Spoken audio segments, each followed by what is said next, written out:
But his first wife wasn't. She'd once said to me, all I want is a sort of a guy who wants a pipe and slippers. Oh, that's not John. In the world of music, few names carry the kind of weight Paul McCartney's does.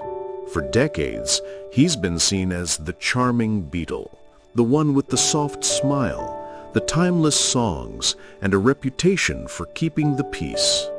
But behind that polished exterior lies a very different story, one built on fractured friendships, public betrayals, and personal heartbreaks that never quite healed.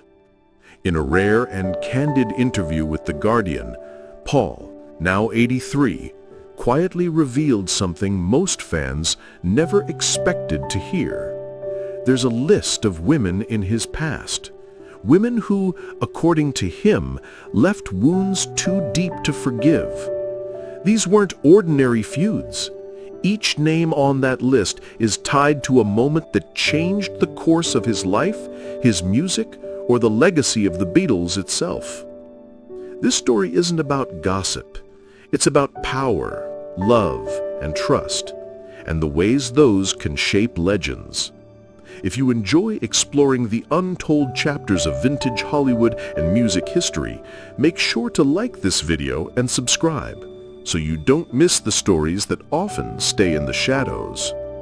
Now let's step into Paul McCartney's private history, one name at a time.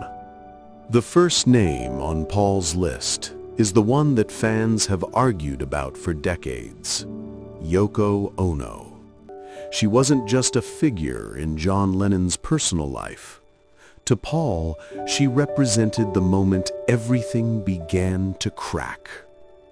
Their paths crossed in London in 1966. John first met Yoko at the Indica Gallery, where her provocative art immediately captivated him. To outsiders, she was an unconventional artist. To John, she was magnetic.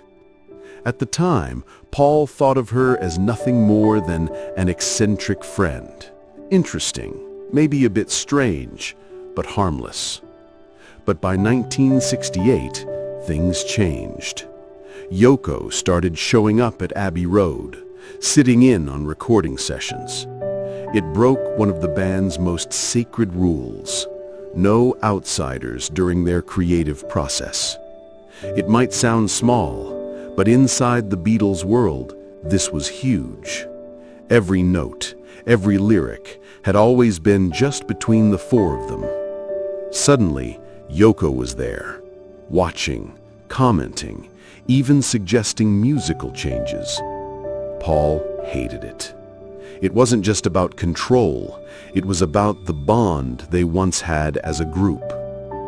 Tensions rose not just in whispers behind closed doors, but right there in the studio. John began choosing her opinions over Paul's, and the trust between them started to erode. Business decisions became battles. Yoko supported John's push toward Alan Klein as manager, while Paul fought for Lee Eastman, Linda's father. What followed were lawsuits, headlines, and a rift that would split the band. The bitterness carried into their solo careers. Paul released Too Many People, a thinly veiled jab at John and Yoko. John shot back with How Do You Sleep, a brutal response that made the feud public. Even after John's death in 1980, Paul admitted the resentment never fully faded. In a 2023 podcast, when asked about those final Beatles years, Paul let out a long sigh and said quietly, "It all started when she walked into the studio." Decades later, the scar remains. The next woman on Paul's list isn't tied to the Beatles directly, but to a personal chapter that made international headlines. Heather Mills came into his life at a time when Paul was vulnerable. In 1999, they met at a charity event. Paul was still grieving Linda's death, and Heather, with her outspoken charm, seemed like a breath of fresh air. The press fell in love with their story, a rock legend finding love again. For a while, it looked like a fairy tale, but behind the scenes, tension was quietly growing. Heather began to have a strong say over Paul's personal and professional life. She dictated schedules, made decisions about appearances, and shaped the image of a perfect couple that didn't quite match reality.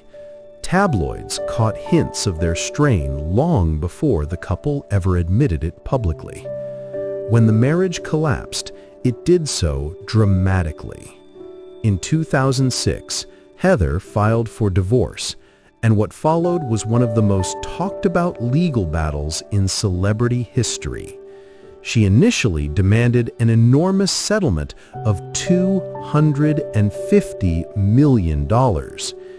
In 2008, a judge awarded her $24 million plus annual payments for their daughter.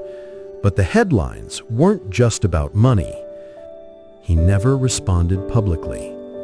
He simply stepped back, rebuilt his life quietly, and carried on. But the damage was done, not to his career, but to his sense of trust. Not all the women on Paul's list were enemies. Some were people he loved deeply, and yet their presence still changed everything. Linda McCartney was one of them. Paul met Linda Eastman in 1968. She wasn't just beautiful, she had a quiet strength about her. They married a year later, in 1969, as the world watched the Beatles slowly begin to fracture. Linda became his anchor, but her place in Paul's musical world would come at a price. In 1971, Paul made a decision that stunned both fans and critics. He brought Linda into his new band, Wings. She wasn't a professional musician. She didn't have years of training. And that's exactly why so many turned against her. Critics called her a weak link. Audiences booed. Headlines mocked her every performance. Some claimed she dragged Paul down. But Paul stood by her through every insult. He believed in their love more than the world's judgment. Linda battled through it all with quiet resilience. And then, in 1998, everything stopped. Breast cancer took her life. Paul was devastated. But even in grief, the criticism didn't fade. Some still blamed her for the decline of his reputation in the 1970s. Paul later admitted he regretted not apologizing to her more for the way the world treated her. Her death left a hole in his heart and a chapter of his life forever marked by love and public cruelty. Before Linda, there was Jane Asher, the woman who, in the eyes of Britain, was supposed to be the one. They met in 1963, when Paul was rising fast with the Beatles, and Jane was already a respected actress. The media adored them. They were young, talented, and elegant, the perfect golden couple of swinging London. Paul even wrote some of his most tender songs about her. And I Love Her, Yesterday, Here, There, and Everywhere. But in 1968, everything fell apart. Jane walked into Paul's home and caught him with another woman, Frances Schwartz. That single moment shattered their engagement. Jane didn't hide it. She went on national television and announced the breakup herself. For a man who had built a clean, charming image, it was a public humiliation. Overnight, Paul's reputation shifted. The press began portraying him not just as a romantic icon, but as someone capable of betrayal. Their relationship inspired some of his greatest songs, but it also left a scar he rarely speaks about. Even now, when asked about Jane, Paul tends to change the subject. The next name isn't an ex-lover, but someone once close to the Beatles family. Cynthia Lennon, John's first wife. Back in the early days, Paul respected Cynthia deeply. She was there before the fame, quietly supporting John while the band struggled to break through. Paul even wrote Hey Jude as a message of comfort to Julian Lennon when John left Cynthia for Yoko Ono. But their bond fractured years later. After the split, Cynthia began publishing memoirs. In them, she painted a less flattering picture of Paul, describing him as cold, controlling, and at times insensitive.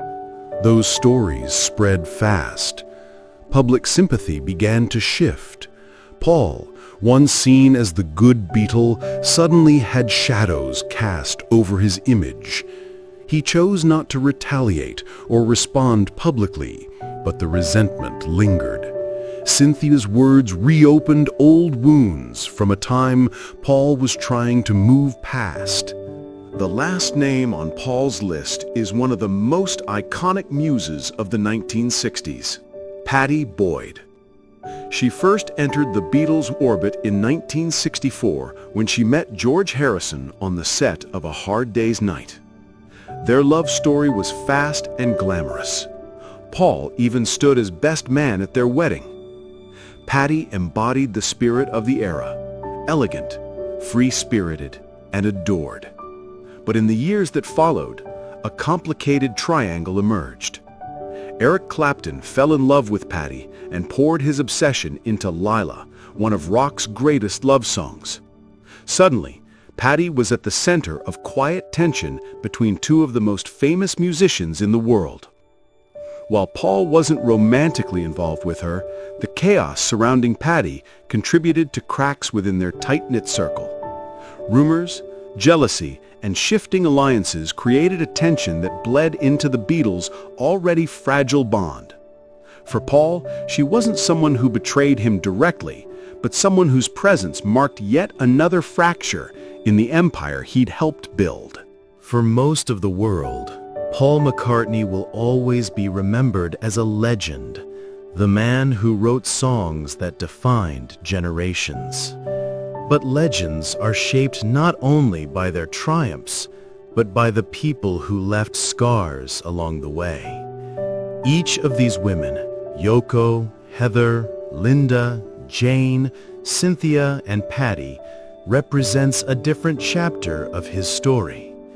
Some inspired him, some hurt him, and some changed him in ways the world never fully saw. Even after all these years, Paul carries those memories quietly.